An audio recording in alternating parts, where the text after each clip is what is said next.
श्री स्वामी समर्थ. सर्व स्वामी भक्तांचं आपल्या युट्यूब चॅनलवरती खूप खूप स्वागत आहे. श्रावण पर्व कालामध्ये आपण महादेवावरती कोणत्या कोणत्या पदार्थांचा अभिषेक करावा, कोणत्या कोणत्या गोष्टी महादेवाला अर्पण कराव्या, जेणेकरून महादेवाची कृपादृष्टी आपल्या कुटुंबावरती लाभेल आणि आपल्या जीवनामध्ये आनंदच आनंद येईल. श्रावण महिना हा मुख्यतः खूप शुभ पर्व काळ सांगितला जातो. आपल्या हिंदू धर्मामध्ये श्रावण महिन्याला खूप पवित्र आणि शुभ मानलं जातं. आज आपण ह्याच विषयावरती चर्चा करणार आहे आणि तुम्हाला काही अशा गोष्टी सांगणार आहे जेणेकरून तुम्हाला खूप काही गोष्टी, खूप काय अभिषेक, खूप काय आध्यात्मिक गोष्टीची प्राप्ती होणार आहे. मित्रांनो, तुम्ही प्रथमच आपल्या या व्हिडिओ पाहत असाल तर पहिल्यांदा सबस्क्राईब करा, लाईक करा आणि व्हिडिओला शेअर करा, जेणेकरून माझे सतत व्हिडिओ तुम्हाला मिळत राहतील आणि आध्यात्मिक गोष्टी व आध्यात्मिक मार्गामध्ये उन्नती होण्यास मदत मिळेल. मित्रांनो, सर्वप्रथम आपण महादेवाच्या पिंडीवरती अभिषेक करताना प्रथम प्रत्येक देवी देवतांचे त्याच्यावरती जागा असतात. म्हणजे देवी देवता म्हणजे कोण, तर प्रथम आहेत माता पार्वती. त्यांचं स्थान आहे सर्वात खालच्या बाजूला, जिथे पाणी जात तिथे माता पार्वतीचं स्थान आहे. मुख्यतः थोडस वरती आल्यानंतर गणपती बाप्पा आणि कार्तिकेय महाराजांचं स्थान आहे आणि वरती स्वयं शिवशंकरांचं स्थान आहे. तर या ठिकाणी आपल्याला महादेवाच्या ह्या पिंडीची ही माहिती करून घेणं गरजेचं आहे. आता ह्या पिंडीच्या तुम्हाला मेन जागा कळायला की नक्की कुठल्या बाजूला कुठल्या गोष्टी आहेत हे तुम्हाला मेन समजलेलं आहे. आता महादेवावरती आपण मुख्यतः मधुस्नान सांगितलं गेलेलं आहे शास्त्रामध्ये. मधुस्नान म्हणजे काय, तर मधाच्या पाण्याने किंवा मधाने महादेवाला अभिषेक करणे. ह्याने काय होतं, मध जर का आपण महादेवाला अर्पण केला तर आपल्या कुटुंबामध्ये सदैव गोडवा राहतो, आनंद राहतं आणि प्रेम वाढतं.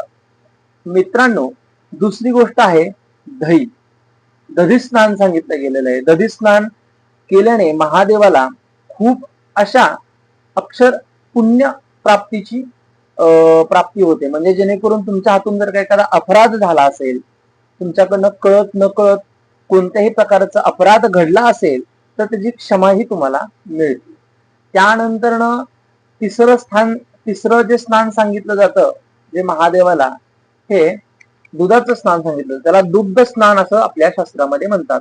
दुधाचं स्नान महादेवाला घालताना, महादेवाला दुधाचं स्नान करताना एका गोष्टीचं लक्षात घेणं गरजेचं आहे. म्हशीचं दूध नसावं, शुद्ध गाईचं दूध असावं.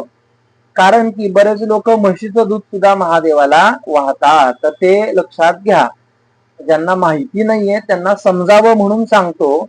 महादेवाला दूध अर्पित करताना गाईचं दूधही अर्पित करावं. कारण की आपल्या हिंदू धर्मशास्त्रामध्ये गाईच्या दुधाला फक्त दूध नाही म्हटलं जातं, तर अमृत असं म्हटलं जातं. त्यामुळे गाईच्या दुधाचं स्नानच महादेवाला करणं गरजेचं आहे. त्याने तुमचे जन्मोजन्मीचे पापांचं क्षय होतं, नाश होतो, सर्व दुःख संकट निघून जातात. आता ह्यांचं स्नान आपण महादेवाला केलं. आता एक तुम्हाला असं स्नान महादेवाला करायला सांगतो जेणेकरून तुमचे नोकरीचे योग व जीवनामध्ये इतर संकट असतील त्याच्यावर सुद्धा तुम्हाला मात करता येईल.